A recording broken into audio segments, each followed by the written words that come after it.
नमस्कार प्यारे विद्यार्थियों, गुड मॉर्निंग। आशा करता हूँ अच्छे होंगे। अभी जो बात करेंगे कौन से टॉपिक पर करेंगे, तो हम यहाँ पर बात करेंगे सिंधु सभ्यता के सामाजिक जीवन के बारे में कि सामाजिक जीवन कैसा था सिंधु सभ्यता में, उसके बारे में यहाँ पर बात करेंगे। और अगर हम बात करें कि पहले किन किन की बातें कर चुके हैं, तो आपको पता होगा सिंधु सभ्यता के साथ साथ में प्रांतों के साथ साथ में कंप्लीट करते हुए हम आ चुके हैं धार्मिक जीवन और जो है वो नगर नियोजन। उस टॉपिक को जो है वो कंप्लीट कर चुके हैं। अभी जो पढ़ेंगे वो पढ़ेंगे यहाँ पर जो है वो सिंधु सभ्यता का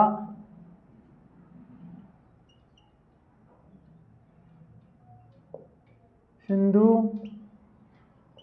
सभ्यता। इसमें हम बात करेंगे आज जो है वो कौन सा टॉपिक रहेगा। आज हमारा रहेगा जो है सामाजिक जीवन। क्या? सामाजिक जीवन या विशेष सामाजिक जीवन की विशेषता।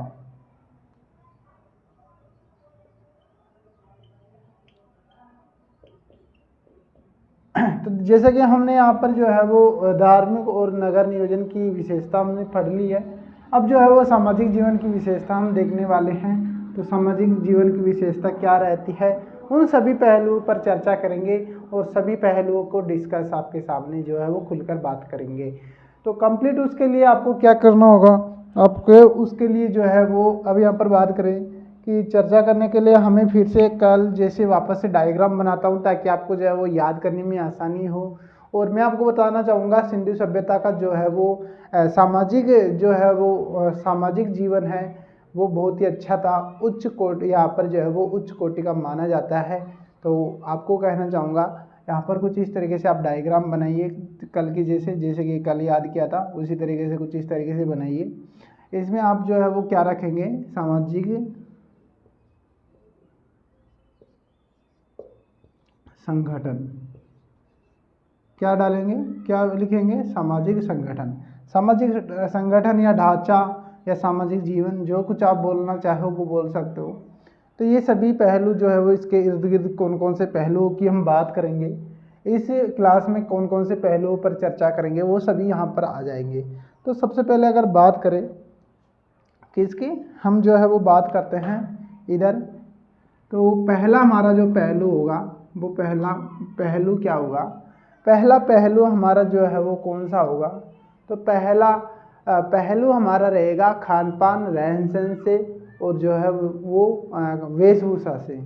वो आपका यहाँ पर जो है वो रहने वाला है खान पान। क्या रहने वाला है, खान पान। खान पान यहाँ पर जो है वो ये टॉपिक रहने वाला है।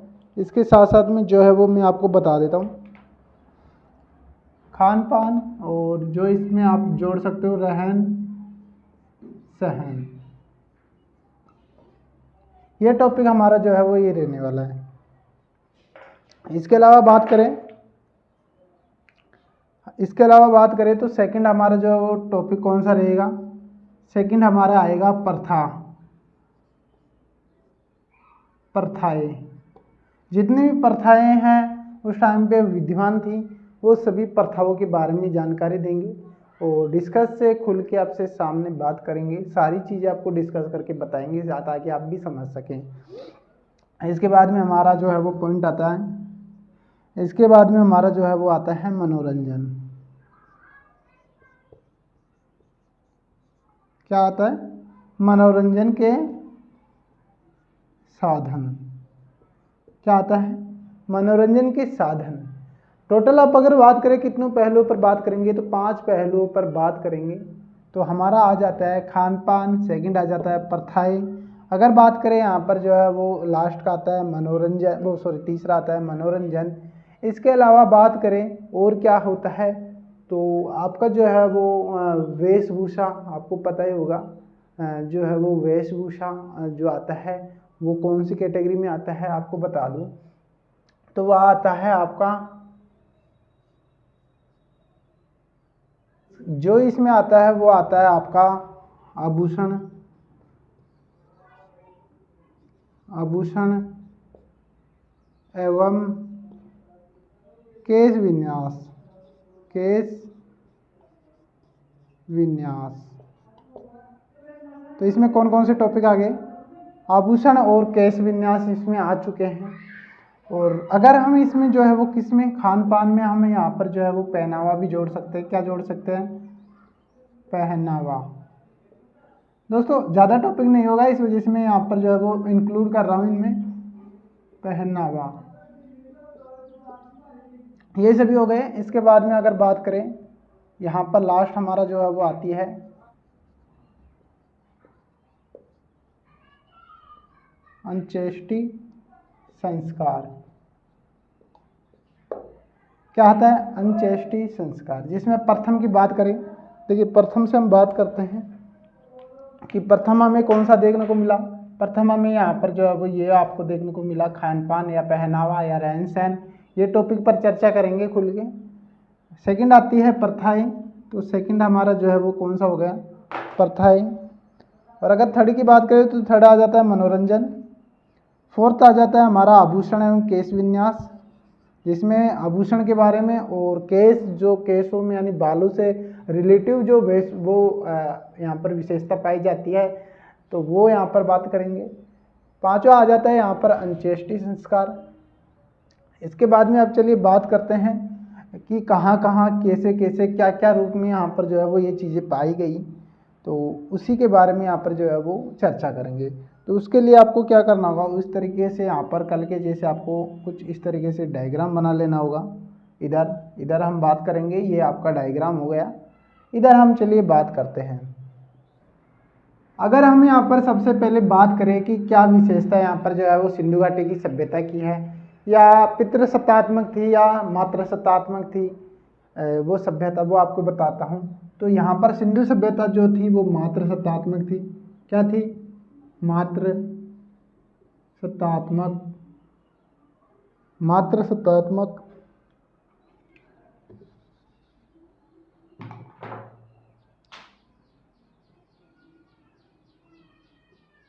मातृसत्तात्मक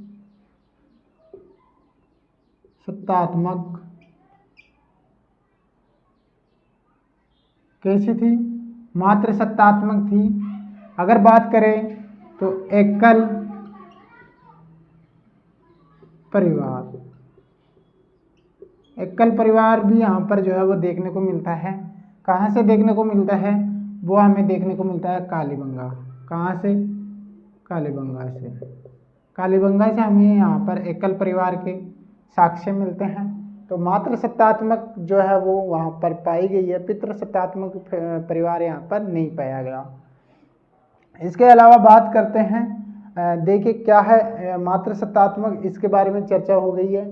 इसके बाद में जो है वो बात करेंगे किस टॉपिक पर, तो किस टॉपिक पर है वो हमारा रहता है, पहला हमारा जो है वो खान पान, रहन सहन या पहनावा, इसको लेकर है।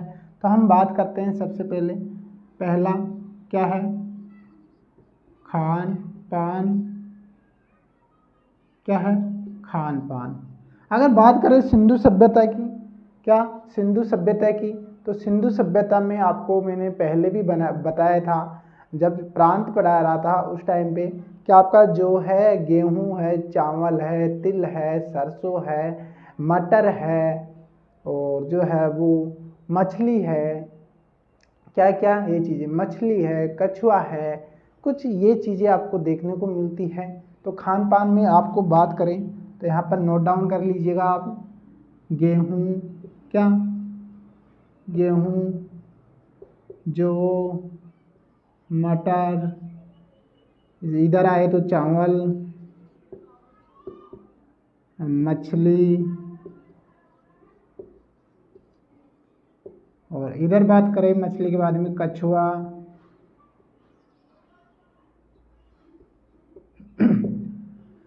इसके बाद में अगर बात करें क्या, इसके बाद में बात करें तो यहाँ पर खान पान जो है वो कछुए के अलावा सूअर भी यहाँ पर देखने को मिलता है।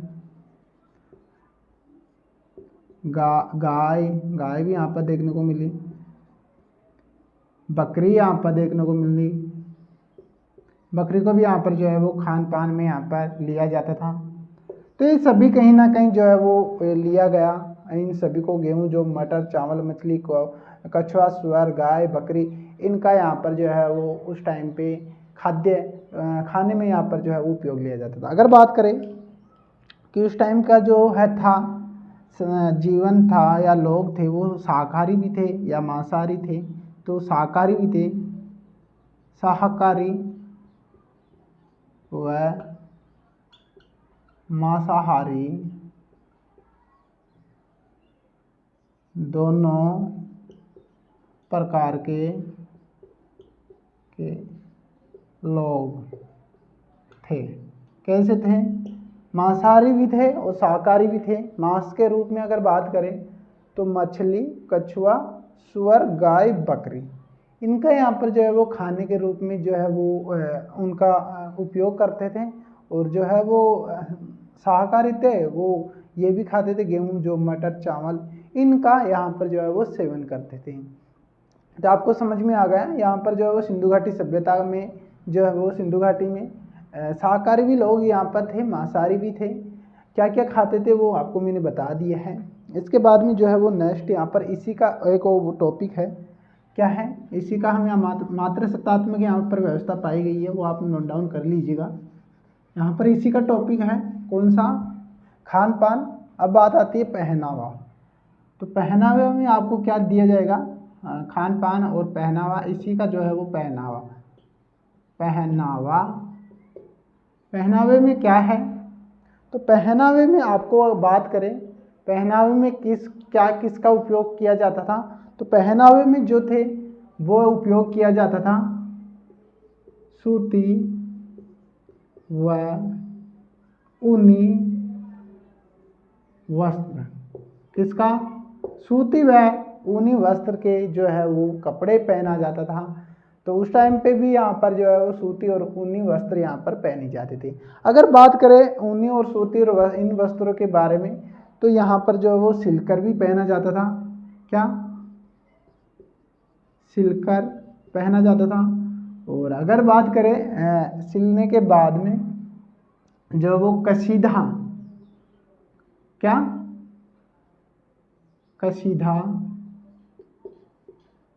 कसीदाकारी, जिसे बोलते हैं बारीक, आप कई बार उसे बोलते हो जो नक्काशी की जाती है ना, उसको भी बोलते हैं। तो सिलकर भी पहना जाता था और जो है वो यहाँ पर जो है वो नक्काशी या कसीदाकारी जो है वो करके भी यहाँ पर जो है वो कपड़ों को यहाँ पर सिला जाता था। तो बात आ गई सूती कपड़े व ऊनी वस्त्र यहाँ पर पहनते थे, सिलकर पहने जाते थे, कसीदाकारी करके पहने जाते थे, यानी बारीकी से डिजाइनिंग यहाँ पर दी जाती थी। तो खान पान और पहनावा का हमारा जो है वो टॉपिक कंप्लीट हो जाता है। अभी यहाँ पर जो है वो बात करेंगे कौन सा? अभी इसके बाद में जो है वो बात करेंगे दूसरा सेकंड पॉइंट हमारा क्या रहता है। सेकंड हमारा पॉइंट यहाँ पर जो है वो हमारी है प्रथाएं। तो प्रथाएं की हम यहाँ पर बात करते हैं। प्रथाएं उस टाइम पे कौन कौन सी प्रथा विद्यमान थी, वो सारी चीज़ें हम यहाँ पर चर्चा करेंगे। अभी यहाँ पर बात आती है प्रथाएं, विभिन्न प्रथाएं या फिर प्रथाएं आप यहाँ पर डाल लीजिए। सेकंड हमारा जो है वो प्रथाएं, जिसमें हम बात करेंगे कौन कौन सी प्रथाएं वहाँ पर विद्यमान थी। तो लगभग यहाँ पर जो है वो 4 प्रथाएं यहाँ पर विद्यमान थी। कितनी प्रथाएं यहाँ पर विद्यमान थी? 4 प्रथाएं हमें यहाँ पर देखने को मिलती है, जिसमें सती प्रथा थी, देवदासी प्रथा थी, और बात करें यहाँ पर वेश्यावृत्ति प्रथा, और यहाँ पर जो है वो सती प्रथा, वेश्यावृत्ति, और यहाँ पर जो है वो बात करते हैं, एक एक नोट डाउन करते हैं आपकी। तो पहली हमारी जो है वो देखने को मिलती है सती प्रथा। कौन सी? सती प्रथा हमें यहाँ पर देखने को मिलती है। अगर दूसरी सेकंड की बात करें तो पर्दा प्रथा,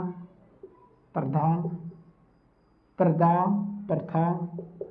अगर तीसरी की बात करें तो तीसरी हमें जो प्रथा यहाँ पर देखने को मिलती है वो देवदासी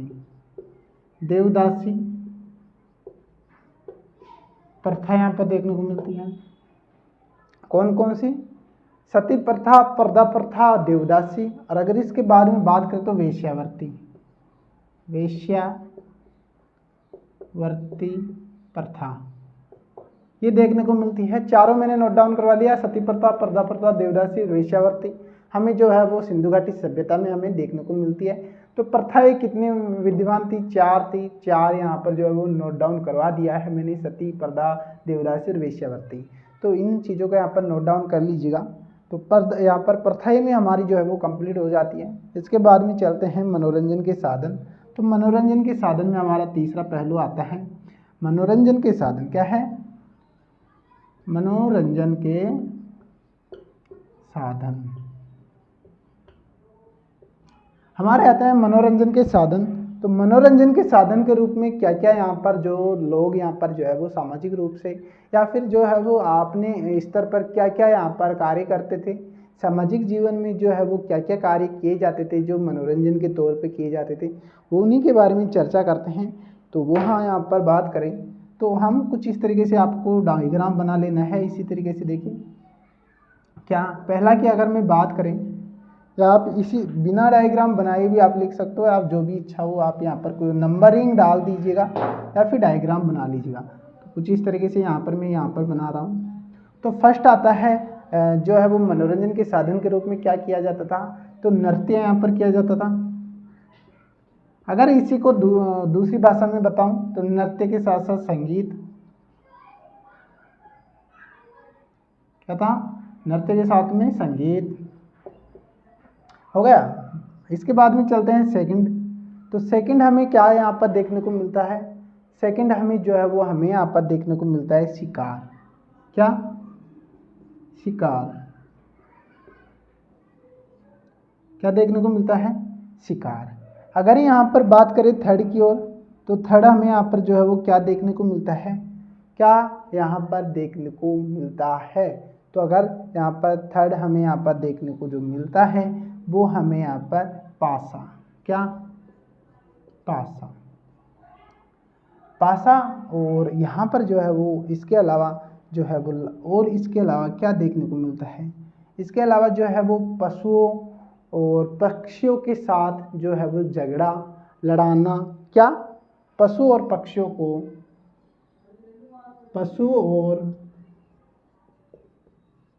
पक्षियों को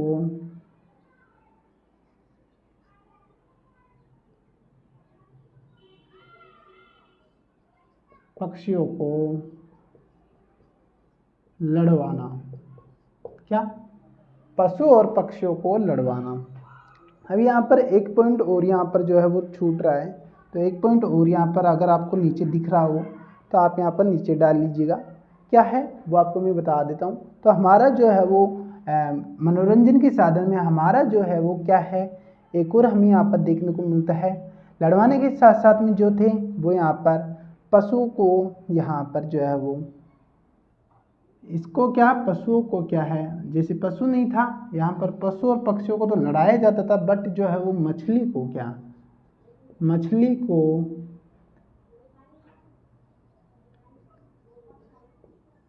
को पकड़ना। क्या था? मछली को पकड़ना।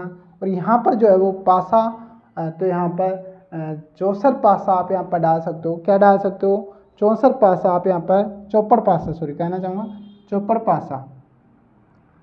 चौपड़ पासा आप यहाँ पर डाल सकते हो या फिर पासा डाल सकते हो। चौपड़ पासा क्या है? चौपड़ पासा। तो ये सभी डिटेल थी। अगर बात करें प्रथाओं से दोबारा से सती प्रथा, प्रताप प्रथा, देवदासी और वेश्यावृत्ति, ये प्रथाएं थी। मनोरंजन के साधन के रूप में नृत्य, संगीत, शिकार किया जाता था और शिकार के साथ साथ चौपड़ पासा यहाँ पर जो है वो खेला जाता था। पशु और पक्षियों को यहाँ पर लड़वाया जाता था, जिसमें आप बोल सकते हो बैल, और इसको पक्षियों में अगर बात करें तो जो है वो मुर्गी को, मछली को यहाँ पर जो है वो पकड़ा जाता था। तो ये चीज़ें यहाँ पर रहती है हमारी यहाँ पर सिंधु घाटी सभ्यता में मनोरंजन के साधन। तो यहाँ पर जो है वो हमने 3 यहाँ पर कंप्लीट कर लिए। अब हमारा चौथा आभूषण एवं केश विन्यास और अंत्येष्टि संस्कार हमारा बचता है।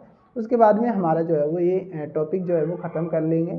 तो चलते हैं, इसको भी मिटाते हैं और आगे यहाँ पर बढ़ते हैं और आपको जो है वो आगे की डिटेल भी बताते हैं। वैसे हमने जो है वो ये सभी कंप्लीट कर लिया है। और अगर हम बात करें जो सिंधु सभ्यता की जो है वो सामाजिक जीवन है उसके बारे में, तो डॉक्टर फुसालकर ने यहाँ पर जो है वो सिंधु घाटी सभ्यता का जो है वो सामाजिक जीवन को उच्च बताया था। क्या था? सामाजिक जीवन उच्च कोटि का यहाँ पर जो है वो बताया गया था किसके द्वारा बताया गया था, मैं आपको नोट डाउन करवा लेता हूँ। डॉक्टर कौन था, डॉक्टर फुलसार। कौन था,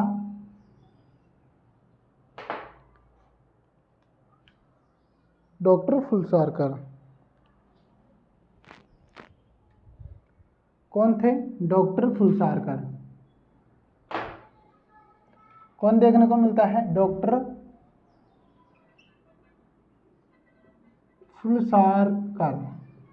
कौन थे, डॉक्टर फुलसारकर ने कहा था कि जो है वो सामाजिक जीवन जो था सिंधु सभ्यता के, सिंधु सभ्यता का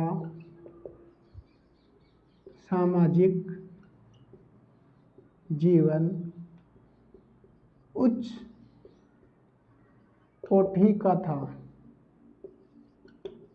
कैसा था, उच्च कोटि का यहाँ पर जो है वो बताया था। तो हमारा ये यहाँ पर हो गया, फुलसारकर के द्वारा जो है वो, डॉक्टर फुलसारकर के द्वारा सिंधु सभ्यता का सामाजिक जीवन क्या था, उच्च कोटि का था, यहाँ पर ये दर्शाया गया। चलते हैं अगले चौथे पॉइंट की ओर चलते हैं हम और आगे बढ़ते हैं। हम चलते हैं आभूषण एवं केश विन्यास की तरफ। आभूषण एवं आभूषण आभूषण हम यहाँ पर देखते हैं सबसे पहले, केश विन्यास बाद में देखेंगे। फिलहाल हम यहाँ पर जो है वो आभूषण देखेंगे। तो आभूषण में हम बात करें तो आभूषण में जो है वो महिला एंड पुरुष दोनों ही आभूषण पहनते थे। यहाँ पर नोट डाउन कर लीजिएगा, मोस्ट इम्पोर्टेंट जो वो यहाँ पर नोट कर लीजिएगा, महिला एंड कौन, महिला और पुरुष के द्वारा, दोनों के द्वारा आभूषण पहना जाता था। तो आप मान लीजिए महिला और पुरुष दोनों के द्वारा जो था वो आभूषण जो थे वो पहने जाते थे। अगर बात करते हैं कि आभूषण में क्या क्या यहाँ पर जो था, कुछ आभूषण महिलाओं के थे, कुछ आभूषण जो है वो पुरुषों के थे। तो यहाँ पर जो है वो कुछ ऐसा देखने को मिलता है। तो जैसे अगर बात करें आभूषण की, तो आभूषण हमें कौन कौन से देखने को मिलते हैं, तो आभूषण देखते हैं। तो हम आभूषण डालते हैं यहाँ पर, पायजेब है,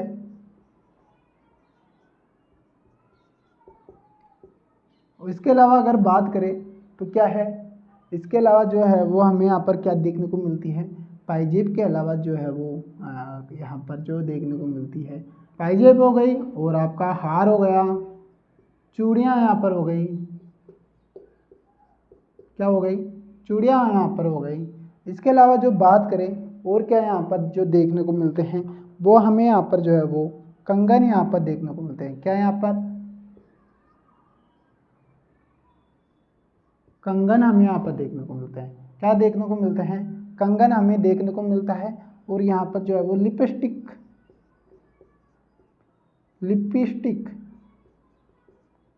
क्या, लिपस्टिक यहाँ पर उस टाइम पे यूज किया जाता था। तो ये भी कहीं ना कहीं जो है वो इन्हीं महिलाओं के द्वारा और पुरुषों के द्वारा जो पहना जाता था। और आभूषण जो है वो पुरुषों के द्वारा भी यहाँ पर गले में, हाथों में और पैरों में, इनमें जो था वो पहना जाता था, कानों में भी पहना जाता था। तो यहाँ पर जो है वो काफ़ी आभूषण जो थे पुरुषों के द्वारा भी पहना जाता था। अब यहाँ पर पॉइंट एक और आता है, आभूषण के साथ साथ केश विन्यास।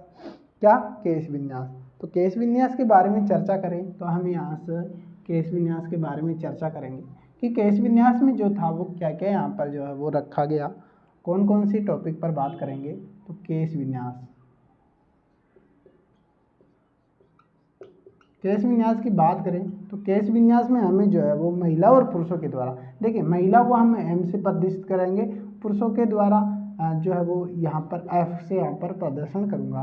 तो एम यानी महिला, एफ यानी पुरुष, और महिला और पुरुष दोनों के द्वारा जो था यहाँ पर क्या किया जाता था, केश विन्यास यानी सिर को यहाँ पर जो है वो इसमें जो भी है सिर पर जो भी रूप में या डिजाइन बनाना, श्रृंगार करना, सिर बालों को जो भी रूप देना, सारी कटिंग वटिंग हो गई, सारी ये चीज़ें हैं वो सिर केश विन्यास में ही आते हैं। तो यहाँ पर क्या क्या देखने को मिलता है, अगर बात करें महिलाओं में, तो महिलाओं में हमें यहाँ पर जूड़ा बनाना, क्या था, जूड़ा बनाना। इसके अलावा लंबे बाल, क्या लंबे बाल रखना। क्या क्या था, जूड़ा बनाना और लंबे बाल जो थे महिलाओं के द्वारा रखा जाता था। इसके अलावा बात करें पुरुषों के द्वारा क्या था, तो पुरुषों के द्वारा भी यहाँ पर जो है वो बात करें तो लंबे बाल रखना। क्या था, लंबे बाल रखना। और इसके अलावा जो बात करें तो पुरुष लंबे बाल के साथ साथ और क्या करते थे वो आपको मैं बता देता हूँ। बाल और यहाँ पर पुरुषों के द्वारा दाढ़ी, क्या दाढ़ी मूछ रखना। क्या थे, दाढ़ी मूछ रखना। किनके द्वारा, पुरुषों के द्वारा। एक यहाँ पर जो है वो महिलाओं के द्वारा और भी यहाँ पर जो है वो अवशेष और उनसे साक्ष्य मिलते हैं कि यहाँ पर जो है वो महिलाओं के द्वारा क्या था, जो है वो आज के वर्तमान में जो घाघरा होता है, वर्तमान में क्या होता है, घाघरा क्या होता है, घाघरा। घाघरे से मिलती जुलती, क्या घाघरे से मिलती जुलती पोशाक या फिर वस्त्र। घाघरे से मिलती जुलती पोशाक या वस्त्र उस टाइम पे भी पहना जाता था सिंधु घाटी सभ्यता की महिलाओं के द्वारा। बता दिया कि महिलाओं के द्वारा जूड़ा बनाना, लंबे बाल रखना ये रखा जाता था। पुरुष के द्वारा जो है वो दाढ़ी मूछ रखना और लंबे बाल रखना यहाँ पर जो था वो केश विन्यास में रखा गया। आभूषण में बात कर लिया, जो है वो पायजेब, हार, चूड़ियाँ, कंगन, लिपस्टिक, इन चीज़ों का यहाँ पर जो है वो बात किया। अब हमारा जो है वो लास्ट हमारा टॉपिक है वो है हमारा अंत्येष्टि संस्कार। अंत्येष्टि संस्कार में हमें यहाँ पर समाधान के काफ़ी साक्ष्य मिलते हैं। हमारे यहाँ पर बात करें तो 3 प्रकार के, कितने हैं, 3 प्रकार के साक्ष्य हमें देखने को मिलते हैं अंत्येष्टि संस्कार में। बात आती है अंत्येष्टि संस्कार आता है हमारा 5वां, कौन सा है, 5वां अंत्येष्टि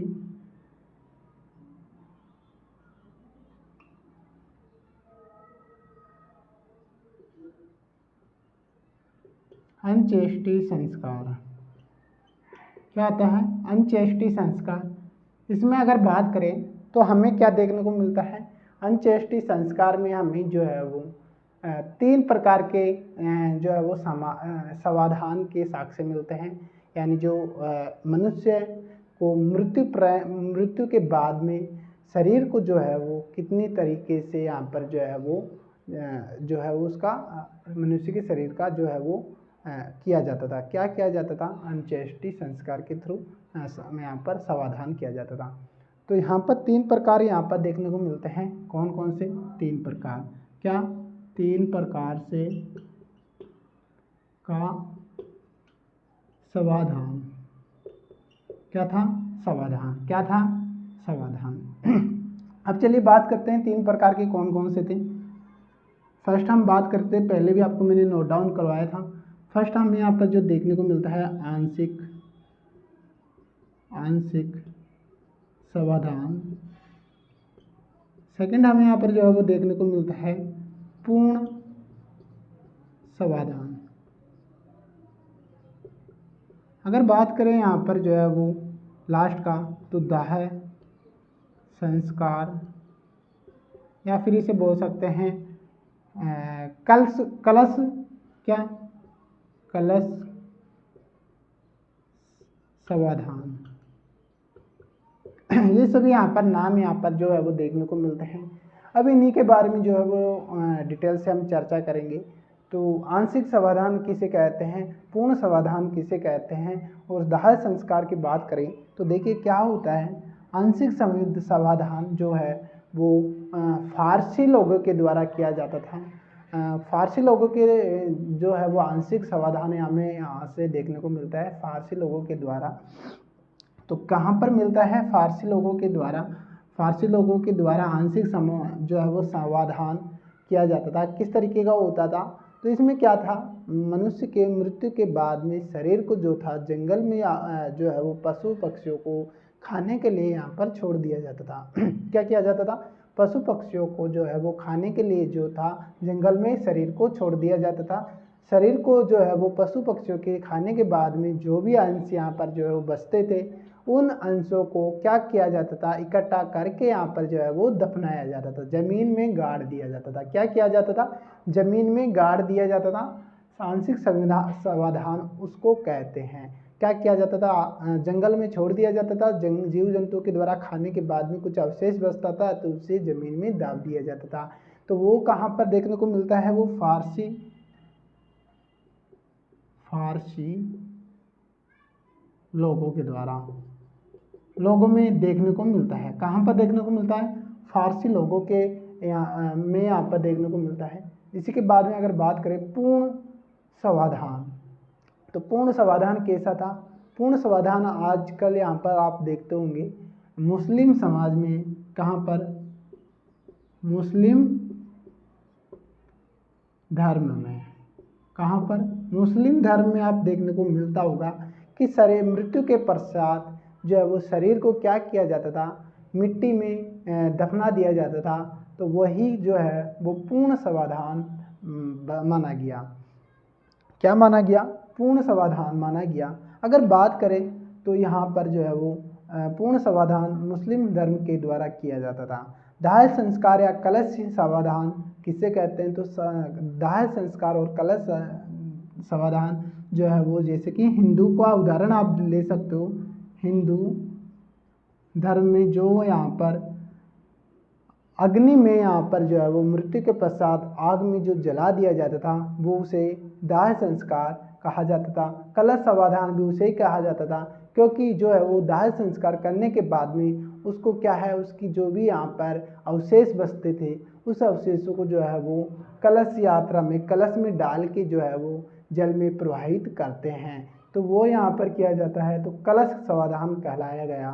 तो दाह संस्कार, कलश समाधान सब कुछ मैंने बता दिया है। और यहाँ पर मैं आपको बताऊं तो यहाँ पर वापस से हम चर्चा करते हैं। अंत्येष्टि संस्कार की बात कर रहे थे, खान पान, रहन सहन, पहनावा की बात हो गई, प्रथाओं की बात हो गई, मनोरंजन के साधन, आभूषणों के विन्यास और अंत्येष्टि संस्कार में अब यहाँ पर काफ़ी जगह जो थे वो हमें क्या देखने को मिलता है? काफ़ी जगह हमें यहाँ पर अंत्येष्टि संस्कार के जो है वो साक्ष्य मिलते हैं, जिसमें पूर्ण समाधान और यहाँ पर जो है वो दाह संस्कार के साक्ष्य हमें देखने को मिलते हैं। चलिए हम बात करते हैं थोड़ी सी इनके सभी के बारे में।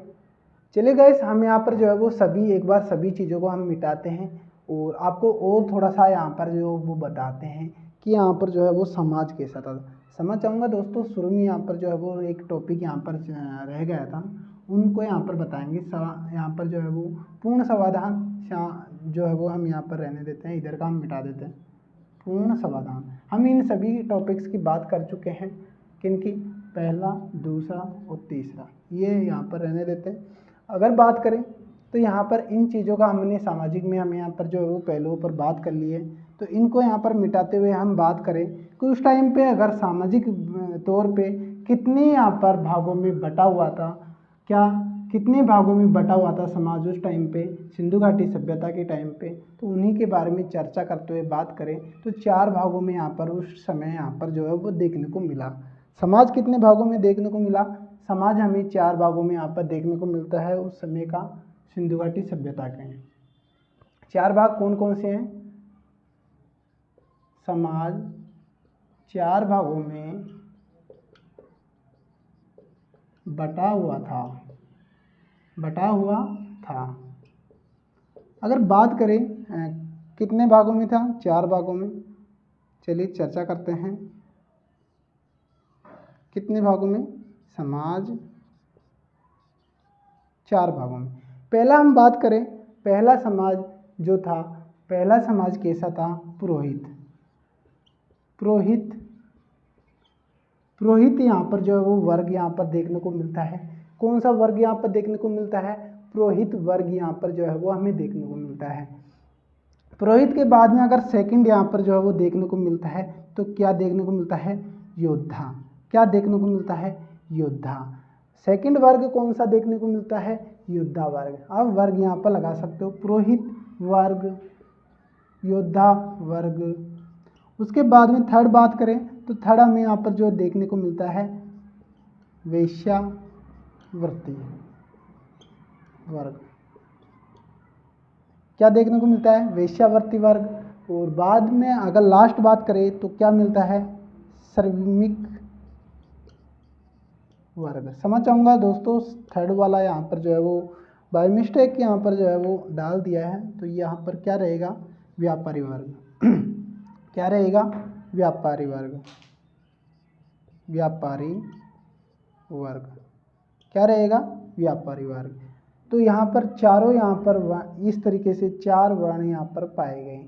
पुरोहित वर्ग, योद्धा वर्ग, व्यापारी वर्ग, श्रमिक वर्ग यहाँ पर पाया गया। तो नोट डाउन कर लीजिए। सबसे फर्स्ट जगह पे आप डाल सकते हो जहाँ पर हमने डायग्राम बनाया था, उसके स्टार्टिंग के फर्स्ट कॉलम पे आप ये डाल दीजिए कि समाज के इस कितने भागों में बटा हुआ था? 4 भागों में, पुरोहित वर्ग, योद्धा वर्ग, व्यापारी और श्रमिक वर्ग। इसके अलावा जो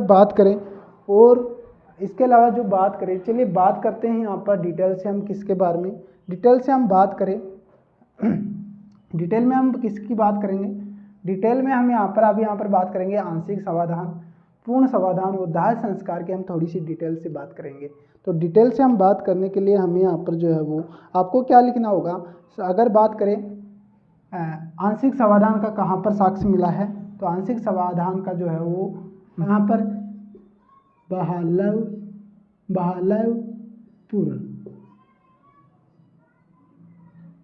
बहालमपुर कहाँ पर देखने को मिलता है? बहालमपुर यहाँ पर देखने को मिलता है। फारसी लोगों के द्वारा यहाँ पर जो है वो फारसी लोगों का भी यहाँ पर जो है वो आंशिक समाधान का ही रूप है।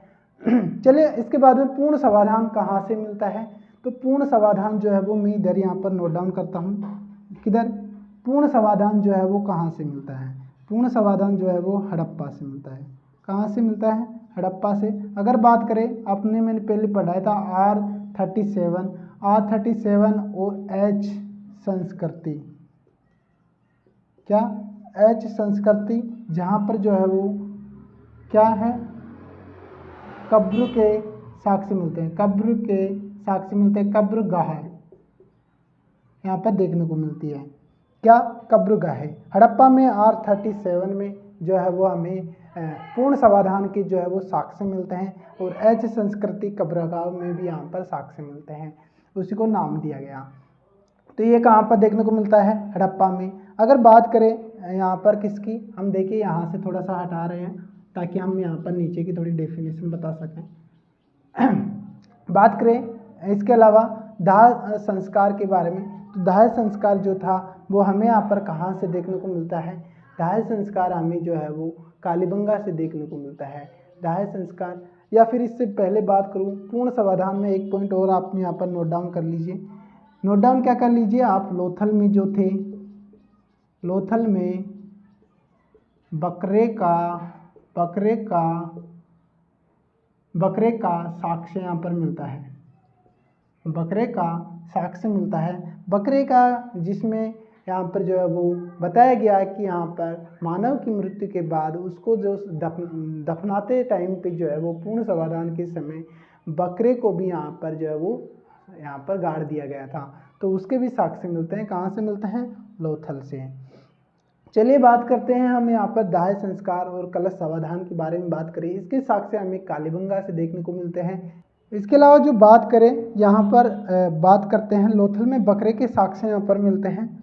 और दफनाने की जो थी वो क्या प्रक्रिया यहाँ पर रही थी, वो यहाँ पर सबसे पहले थोड़ा सा पॉइंट और रह गया है, उसकी यहाँ पर बात करते हैं। या फिर आप जो है वो इसे यहाँ पर मिटा दीजिए ताकि यहाँ पर आसानी से समझा पाऊँ। मिटा देता हूँ मैं। ये सभी आपको जो है वो बात करते हैं। तो यहाँ पर हड़प्पा में R37 H संस्कृति कब्रगाह, लोथल में बकरे के साक्ष्य मिले यहाँ पर समाधि में, पूर्ण समाधान में। अभी यहाँ पर थोड़ा और पाया गया, क्या मिला और यहाँ पर क्या मिलता है? तो और हमें जो है वो यही मिलते हैं कि यहाँ पर जो है वो सामान्यतः क्या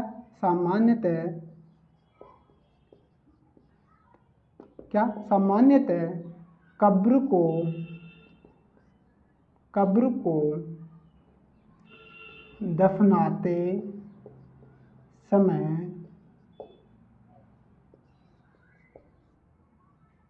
सऊका सऊका सऊ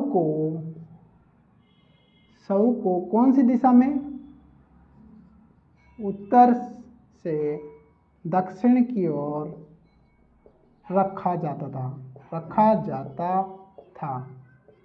कहाँ रखा जाता था, उत्तर से दक्षिण की ओर रखा जाता था। बट यहाँ पर काफ़ी यहाँ पर जगह ऐसी भी मिली जहाँ पर जो है वो दक्षिण से उत्तर की तरफ जो है वो किसको रखा गया जो है वो सऊ को रखा गया। सामान्यतः हमें जो है वो उत्तर से दक्षिण की ओर मिलते हैं सऊ या दफनाया जाता था। बट यहाँ पर काफ़ी जगह जो है वो यहाँ पर दक्षिण से उत्तर की तरफ भी मिले सऊ। वो कहाँ पर था, वो यहाँ पर हड़प्पा में यहाँ पर जो है वो मिले। कहाँ पर मिले, हड़प्पा में, दक्षिण से उत्तर की ओर। अगर बात करें पूर्व से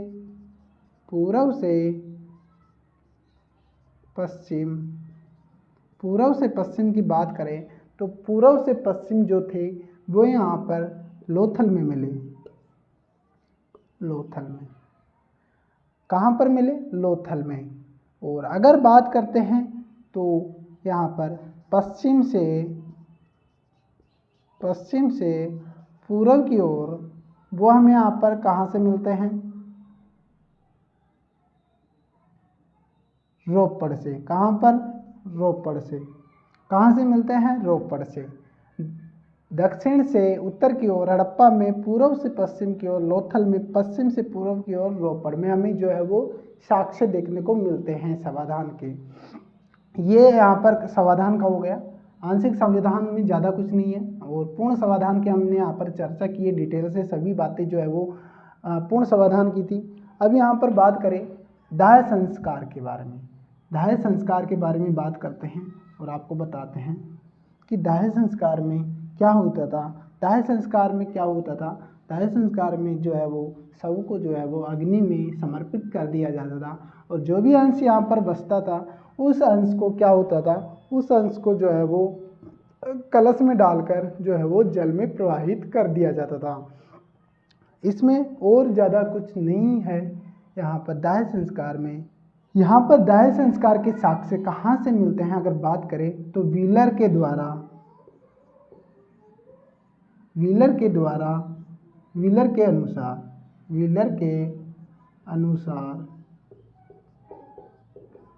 अनुसार जो थे कहाँ पर मिलते हैं, मोहनजोदड़ो में। कहाँ पर, मोहनजोदड़ो में। और इसके अलावा अगर बात करें मोहनजोदड़ो में और इसके अलावा बात करें मोहनजोदड़ो के अलावा जो है वो सुरकोटदा में। कहाँ पर, सुरकोटदा। कहाँ पर मिलते हैं, सुरकोटदा में हमें यहाँ पर दाह संस्कार के जो है वो अवशेष मिलते हैं और जानकारी मिलती है। अगर बात करें सुरकोटदा में तो सुरकोटदा में हमें यहाँ पर किसमें, सुरकोटदा में हमें यहाँ पर वर्ताकार यहाँ पर कब्रगाहें मिली। कहाँ, कैसी मिली, वर्ताकार नहीं, अंडाकार। कैसी, अंडाकार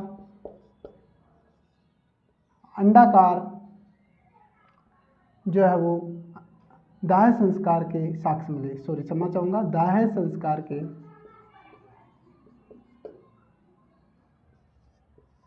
साक्ष्य मिलते हैं। क्या मिलते हैं, अंडाकार दाह संस्कार के जो है वो हमें यहाँ पर साक्ष्य जो है वो कहाँ से मिलते हैं, यहाँ पर जो है वो अंडाकार दाह संस्कार और कुछ यहाँ पर जो है वो सुरकोटदा में किसमें, यहाँ पर जो है वो कब्र के साक्ष्य मिलते हैं। तो अंडाकार दाह संस्कार और कब्र के साक्ष्य कहाँ से मिलते हैं, यहाँ पर सुरकोटदा में मिलते हैं। दाह संस्कार का जो है वो यहाँ पर व्हीलर के अनुसार मोहनजोदड़ो और सुरकोटदा में साक्ष्य मिलते हैं। तो सभी जानकारी यहाँ पर मैंने आपको दे दी है। सिंधु सभ्यता का सामाजिक जीवन की सभी विशेषताओं की हमने यहाँ पर बात की आज।